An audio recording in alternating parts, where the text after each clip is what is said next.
Hello student, welcome back to my channel smart academy. तो मेरे प्यारे स्टूडेंट, आज का वीडियो बहुत ही ज़्यादा खास होने वाला है क्योंकि इस वीडियो में 22 फरवरी को होने वाले हिंदी के पेपर के लिए 22 फरवरी का जो हिंदी का पेपर होने वाला है उसके लिए मैं हिंदी का टॉप 50 प्रश्नों में से कुछ इंपॉर्टेंट प्रश्न को ढूंढ कर लाया हूँ जो कि बहुत ही ज़्यादा इंपॉर्टेंट है। ठीक है, वेरी इंपॉर्टेंट क्वेश्चंस हैं, इनको आप पूरा हल करके जाइए पेपर देने। मेरे प्यारे साथियों, मैं वादा करता हूं कि आपका 70 में 70 लाने में बहुत ही ज़्यादा हेल्प करेगा, बहुत मदद करेगा ये वीडियो। तो वीडियो को पूरा अंत तक देखिए। देखिए, इस वीडियो में कुछ भी नहीं छूटा है, सारा कुछ बताएंगे।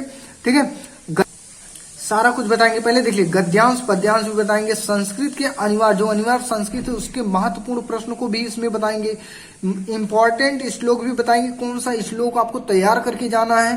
अंतिम मौका है, पूरा देख कर ही जाना वीडियो। ठीक है, और लास्ट में यहाँ बताएंगे जीवन परिचय। ठीक है, जीवन परिचय बताने वाले हैं। उसके बाद अनिवार्य संस्कृत का कुछ इंपॉर्टेंट प्रश्न इसमें भी बताएंगे।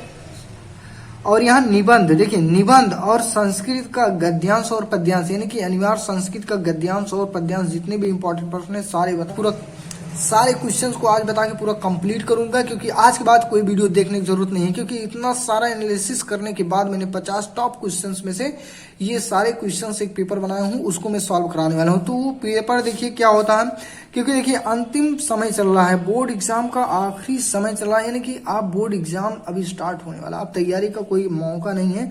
तो इसलिए इस अंतिम समय में अंतिम मौके को फायदा उठाते हुए पूरा वीडियो अंत तक देखिए और देखिए कौन कौन से प्रश्न इंपॉर्टेंट है जो मैंने इतना एनालिसिस करने के बाद लाया हूँ। ठीक है, तो चलिए स्टार्ट करते हैं। किस प्रश्न से स्टार्ट करते हैं आगे देखिए वीडियो में। तो चलिए वीडियो स्टार्ट करने से पहले वीडियो को आप लोग लाइक कर दीजिए, चैनल पे नए हो तो चैनल को सब्सक्राइब कर लीजिए और अपने दोस्तों के साथ इसको जरूर शेयर करना। ठीक है, जरूर शेयर करना इस वीडियो को, ताकि उनका भी कुछ भला हो सके। तो चलिए वीडियो को स्टार्ट करते हैं, पूरा फुल वॉच करना आज वीडियो। देखिए, सबसे पहले मैं गद्यांश बताने वाला हूं। सबसे पहले क्या बताऊंगा, गद्यांश। गद्यांश में क्या आता है, देखिए कुसंग का ज्वार डाट डाट उठती जाएगी, ये एक गद्यांश है, गद्य से लिया गया। और ये देखिए किस तरीके से लिखना है, इस तरीके से संकेत के रूप में लिखना आप ज्वार, यानी कि मित्रता पाठ से। यहाँ पे संदर्भ आपको डालना है, ऐसे संकेत के रूप में लिख देना। ठीक है, यहाँ शुरू में यहाँ पे रहेगा संदर्भ। संदर्भ में प्रस्तुत गद्यांश हमारी पाठ्य पुस्तक के खंड गद्य खंड में संकलित मित्रता नामक पाठ से लिया गया है। इसके लेखक आचार्य रामचंद्र शुक्ल जी हैं। इसके लेखक कौन है, आचार्य रामचंद्र शुक्ल जी हैं। तो ये मित्रता पाठ से लिया गया कुसंग का ज्वार। ठीक है, इसका व्याख्या करना है। व्याख्या देखिए कैसे करते हैं, रेखांकित अंश की व्याख्या। आप ऐसे हेडिंग डालोगे, अगर नहीं डालना है तो सिर्फ रेखांकित अंश को हटा के सिर्फ यहाँ पे डालना है व्याख्या। इसमें आचार्य रामचंद्र शुक्ल जी कहते हैं कि आचार्य शुक्ल जी कहते हैं कि मानव जीवन पर संगति का प्रभाव सबसे अधिक पड़ता है। बुरे और दुष्ट लोगों की संगति घातक बुखार की तरह हानिकारक होती है। जिस प्रकार भयानक ज्वार व्यक्ति की संपूर्ण शक्ति व स्वास्थ्य को नष्ट कर देती है, इस तरीके से आप कभी रोगी के प्राण भी ले लेती है, उसी प्रकार बुरी संगति में पड़े हुए व्यक्ति की बुद्धि, विवेक, सदाचार, नैतिक व सभी सद्गुण नष्ट हो जाते हैं तथा वह उचित अनुचित व अच्छे बुरे का विवेक भी खो देता है। यानी कि जब उसकी बुद्धि भ्रष्ट हो जाती है, दिमाग नहीं काम करता, तो क्या करता है, कुसंगति किसी भी युवा पुरुष की सारी उन्नति व प्रगति को उसी प्रकार बाधित कर देती है जिस प्रकार किसी व्यक्ति के पैरों में बंधा हुआ भारी पत्थर आगे नहीं बढ़ने देता, बल्कि उसकी गति को अवरोधित कर देता है, यानी कि उसकी गति को रोक देता है, अवरुद्ध कर देता है, और अवनति व पतन की ओर ढकेलती जाती है, यानी अवनति व पतन की ओर ले जाती है।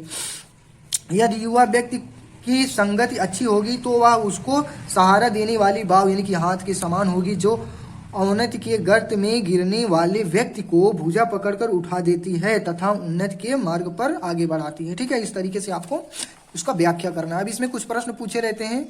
तो युवा पुरुष यदि बुरी संगति करता है तो विकसित, यानी कि विकास की अपेक्षा उसका विनाश होना तय होता है। अगर गलत संगत करेगा तो विनाश तो होना ही है।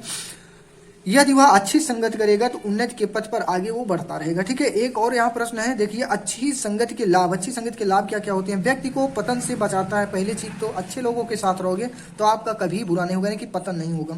मानवीय गुणों का विकास होगा, आपके मानवीय गुणों का विकास होगा, आपके स्वभाव में उन्नति आएगी, व्यक्ति को समाज में प्रतिष्ठा दिलाती है। ठीक है, अब इसके बाद हमें क्या, अब इसके बाद हम पद्यांश को देखते हैं। ठीक है, पद्यांश जो इंपॉर्टेंट पद्यांश है, तो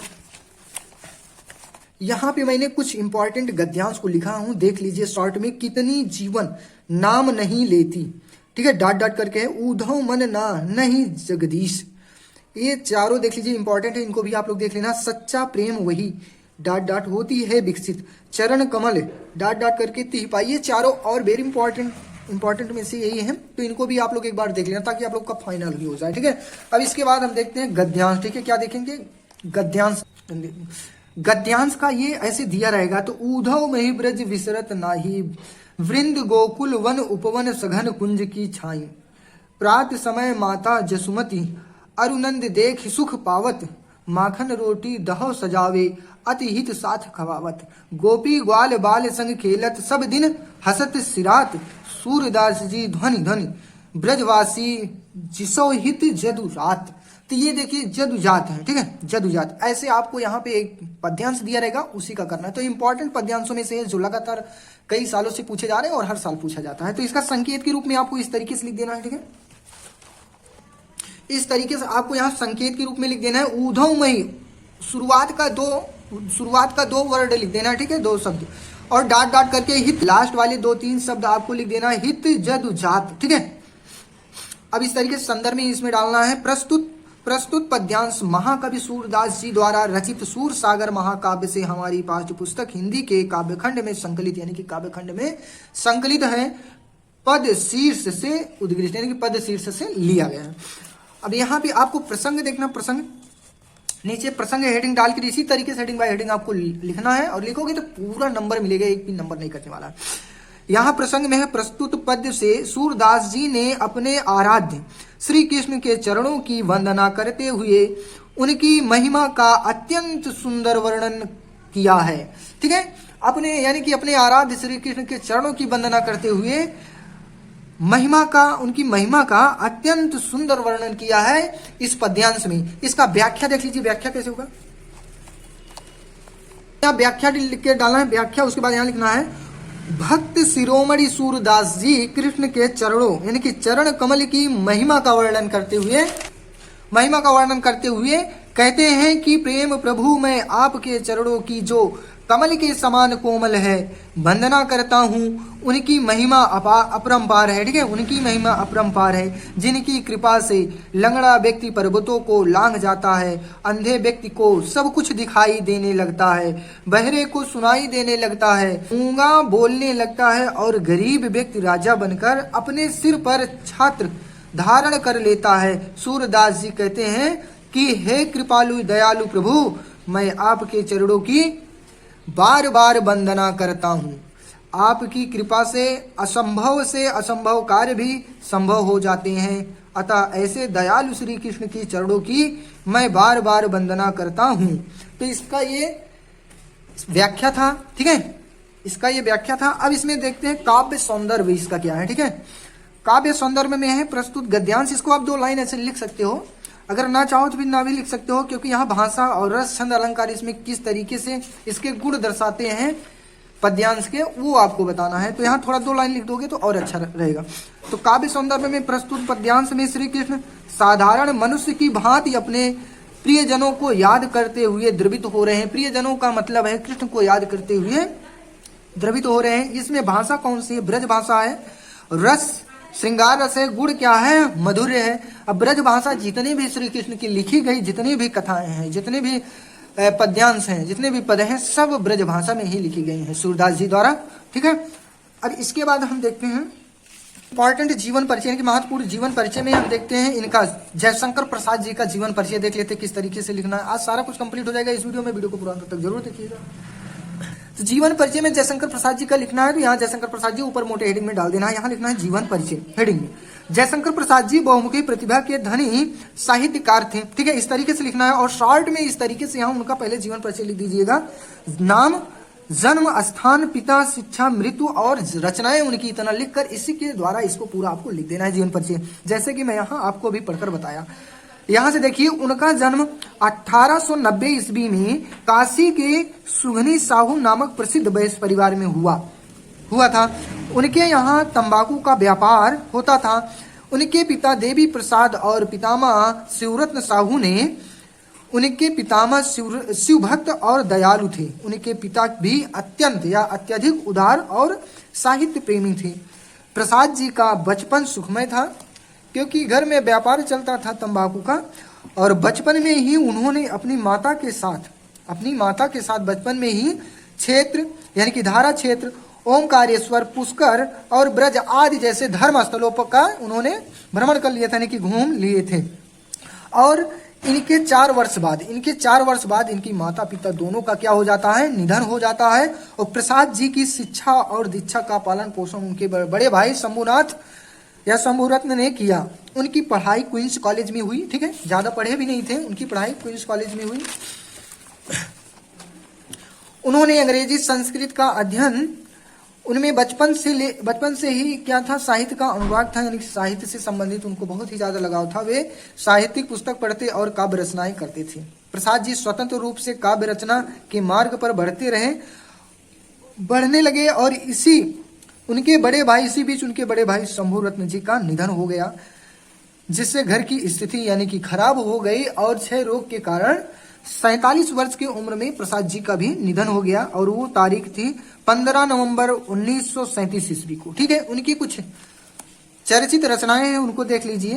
प्रसाद जी की काव्य यानी कि कहानी, उपन्यास, नाटक आदि सभी विधा पर उन्होंने काम किया था। जैसा कि कामायनी एक महाकाव्य है और चंद्रगुप्त, ध्रुव स्वामिनी, स्कंदगुप्त आदि इनकी जो है प्रसिद्ध रचनाएं, नाटक थे, ठीक है।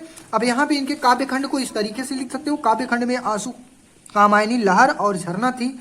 कहानी में आधी, इंद्रजाल, छाया, प्रतिध्वनि आदि इनकी कहानियां थी। और उपन्यास में तितली, कंकाल और इंद्रवती ये इनके उपन्यास थे। और भाषा इनकी, अगर भाषा शैली की बात करें तो खड़ी बोली, अवधी और ब्रज भाषा ये थे ब्रजभाषी के, ठीक है। को लिखना, ठीक है, किस तरीके से। तुलसीदास जी का जीवन परिचय देखिए, यहाँ डालना है जीवन परिचय, तुलसीदास 20 मिनट डाल देना, ठीक है। यहाँ लिखना, महाकवि तुलसीदास जी का जन्म बांदा जिले के राजापुर गांव में 1532 ईस्वी में हुआ था। इनके पिता का नाम आत्माराम दुबे और इनकी माता का नाम हुलसी था। इनके माता पिता इन्हें बचपन में ही मृत्यु हो गई थी, इनकी बचपन में ही इनको त्याग दिए थे, जिसके कारण इनका बचपन बहुत कठिनाइयों का सामना करते हुए बीता। इनका पालन पोषण प्रसिद्ध संत नरहरि दास ने किया, यानी कि इनके गुरु कौन हुए, नरहरि दास जी। इन्होंने ज्ञान और भक्ति की शिक्षा प्रदान की नरहरि दास जी से।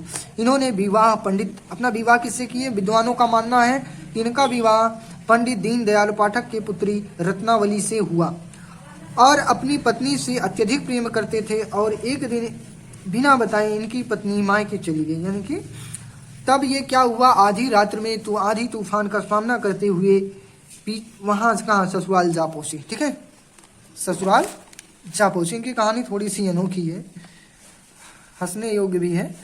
और राम भक्त भी थे, और अपनी पत्नी की कुछ बातों को सुनकर इन्हें क्या हुआ, राम भक्त हृदय में समाहित हो गया, जगत रीत हो उठे। और तुलसीदास जी ने अनेक तीर्थ का भ्रमण किया। उसी के बाद से उन्होंने अपने सर्वश्रेष्ठ महाकाव्य जो रामचरितमानस की रचना की थी,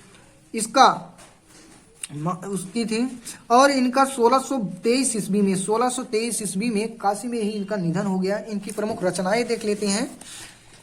इनकी प्रमुख रचनाएं हैं जैसे महाकवि तुलसीदास जी की प्रमुख रचनाएं जैसे रामलला, वैराग्य, संदीपनी, जानकी मंगल, पर्वती मंगल, गीतावली, विनय पत्रिका, दोहावली, कवितावली आदि इनकी प्रमुख रचनाएं थी। भाषा शैली इनको देख लीजिए, इनकी किस तरीके से थी।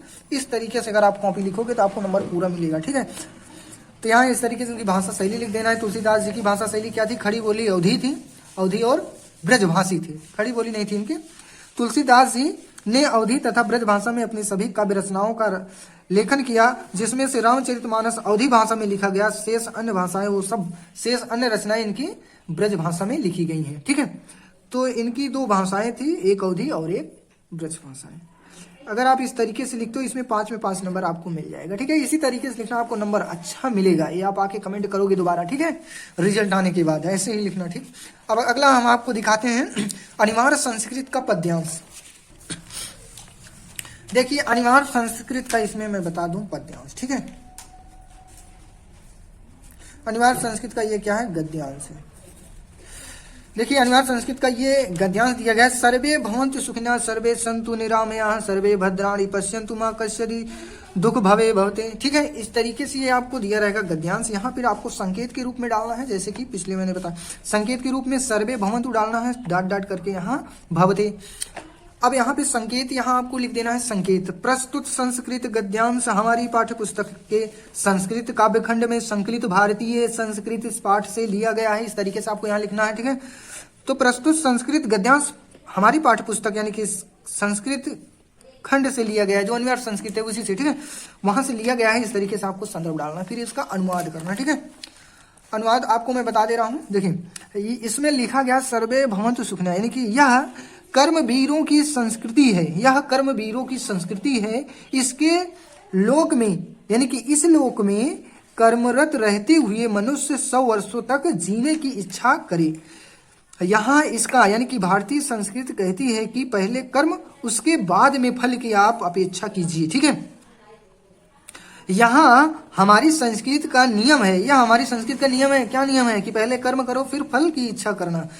इस समय जबकि हम सब राष्ट्र के नव निर्माण में जुटे हैं, तब निरंतर परिश्रम करना हमारा कर्तव्य है और अपने परिश्रम का पालन यानी हम अपने परिश्रम का फल भोगने योग्य हैं। दूसरे के परिश्रम का शोषण सब तरह से त्याग योग्य है, यानी कि दूसरे के द्वारा जो हमको सुख सुविधा जो भी मिल रही है उसको त्यागना चाहिए और अपने कर्मों के आधार पर फल भोगना चाहिए। यदि हम इसके विपरीत व्यवहार करते हैं तो हम भारतीय संस्कृति के सच्चे उपासक नहीं हैं। अगर हम दूसरों के कर्मों पर अपना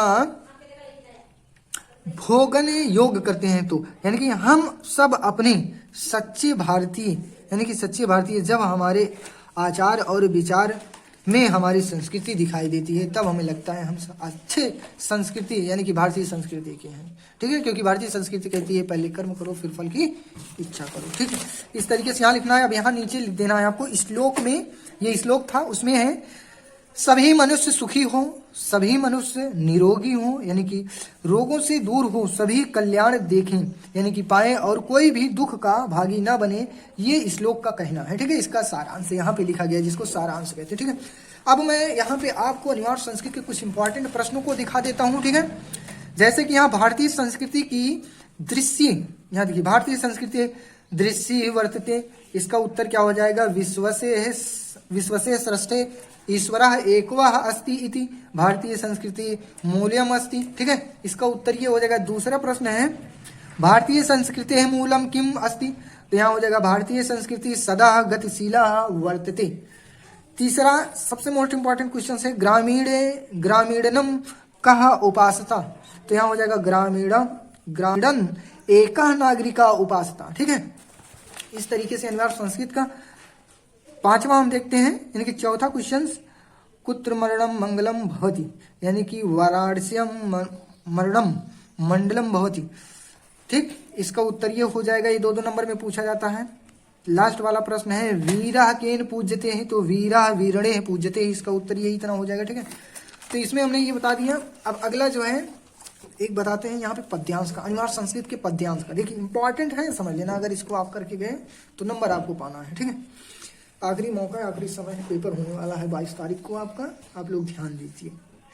देखिए मानो हितः प्रियो भवति किंतु न सोचति, दूसरा है कम हित्वा भवन्ति पवति लोभ हित्वा सुखी भवते।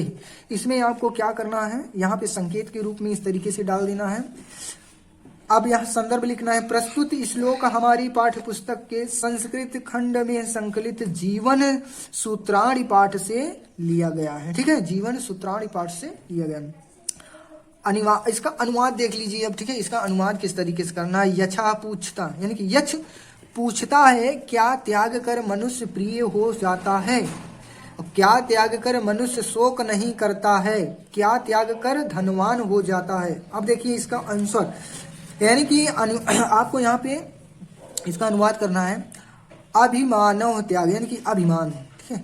अभिमान त्याग कर मनुष्य सब का प्रिय हो जाता है, क्रोध त्याग कर शोक नहीं करता है, कामना यानी कि इच्छा त्याग कर मनुष्य धनवान हो जाता है, लोभ छोड़कर मनुष्य सुख यानी कि सुख बनाता है, यानी कि सुखी हो जाता है, यानी कि खुश रहता है। ठीक है, लोभ छोड़कर मनुष्य सुख बनता है, यानी कि सुखी हो जाता है। इस तरीके से आप लिखोगे तो 6 में 6 नंबर यहाँ आपको मिल जाएगा। ठीक, अब हम निबंध देखेंगे। क्या देखेंगे? निबंध। निबंध करना है बेरोजगारी की समस्या पर। एक निबंध देख लीजिए, निबंध लिखने का तरीका देख लीजिए। तो बेरोजगारी के समस्या पर निबंध बताने वाला हूँ आपको। अगर बेरोजगारी समस्या पर निबंध आएगा, ये मोस्ट इंपॉर्टेंट है। अगर पर्यावरण प्रदूषण पे आएगा, मतलब 3-4 आता है, एक करना है तो चाहे पर्यावरण प्रदूषण पे आए, बेरोजगारी पे आए, जनसंख्या वृद्धि पे आए, तो आपको इसी तरीके से लिखना है। एक मैं आपको यहाँ ट्रिक बता देता हूँ। रूपरेखा लिखने के बाद प्रस्तावना और उपसंहार बीच में रहता है, और जिस पर लिखना है उसका अर्थ क्या होता है ये लिखना है, और उसका कारण क्यों होता है, उसके रोकथाम क्या होता है। तो यहाँ पे पहले डालेंगे प्रस्तावना बेरोजगारी का। देख लीजिए, प्रस्तावना बेरोजगारी का अर्थ, दूसरी हेडिंग, तीसरी हो जाएगी बेरोजगारी के कारण, चौथा हो जाएगा बेरोजगारी कम करने का उपाय, पांचवा सबसे लास्ट हो जाता है उपसंहार। ठीक है, अब इसमें आपको प्रस्तावना देखना है। प्रस्तावना में हमारे देश में, पहले हेडिंग डाल देना आपको प्रस्तावना इस तरीके से। ठीक है, हमारे देश में बेरोजगारी एक बड़ी समस्या है जो कि दिन प्रतिदिन बढ़ती ही जा रही है, जिसमें युवाओं में आक्रोश है। इससे समाज में लूट, चोरी, फ्रॉड, हिंसा, भ्रष्टाचार जैसी कई समस्याओं का सामना करते युवा देखे जा रहे हैं। ठीक है, अगली हेडिंग बेरोजगारी का अर्थ। बेरोजगारी का अर्थ यही है कि लोग योग्य हैं काम करने के, लेकिन काम उनको नहीं मिल रहा है, ये बेरोजगारी का अर्थ होता है। तो आप अपने हिसाब से लिख लीजिएगा। भारत में युवा जो पढ़ लिख कर, ठीक है, इसका अर्थ आप अपने हिसाब से लिखिएगा। यहाँ पे सबसे बड़ा बेरोजगारी का कारण क्या क्या है? तो बेरोजगारी का कारण यही है कि कई प्रमुख कारण है। जनसंख्या वृद्धि भी है तीव्रता से जो बढ़ रही है, शिक्षा प्रणाली में सुधार न होने का कारण ये भी है, कुटीर उद्योगों का महत्व न देना यानी कि कुटीर उद्योग नहीं लगाना, ये भी बेरोजगारी का कारण है। अत्यंत पिछड़े होने का कारण यह है कि कृषि का अत्यंत पिछड़ा दोनों ओर, यानी कि कृषि में बीज, दवा, खाद की जो मूल्य लागत बहुत ज्यादा बढ़ गई, इसका भी एक कारण है। स्वदेशी वस्तुओं का कम उपयोग करना, ये भी बेरोजगारी का कारण है। ठीक है, इस तरीके से आप लिख सकते हो। और बेरोजगारी के उपाय यही है कि रोजगार के अवसर ये हो जाए, सरकारी काम जितने भी हैं, पुल, रोड, बेरोजगारी कम करने का कई महत्वपूर्ण उपाय हैं। लोगों को जरूरत जागरूक और शिक्षित का करना। ठीक है, इस तरीके से है। और बेरोजगारी का उपाय इस तरीके से आप देख लीजिएगा, स्क्रीनशॉट लेकर पढ़ लीजिए। ठीक है, और इस सबसे लास्ट वाला दिखा दे रहे हैं उपसंहार। तो उपसंहार में अपना विचार यहाँ पे रखना है। ठीक है, उपसंहार में अपना यहाँ विचार रख देना है। किस तरीके से, स्क्रीनशॉट लेकर आप इसको देख सकते हो किस तरीके से मैंने लिखा है। अगर इतना करते हो तो 9 में 9 नंबर आपको यहाँ जरूर मिलेगा। ठीक है, तो बस वीडियो में आज इतना ही, फिर मिलते हैं किसी नेक्स्ट वीडियो में, तब तक के लिए जय हिंद।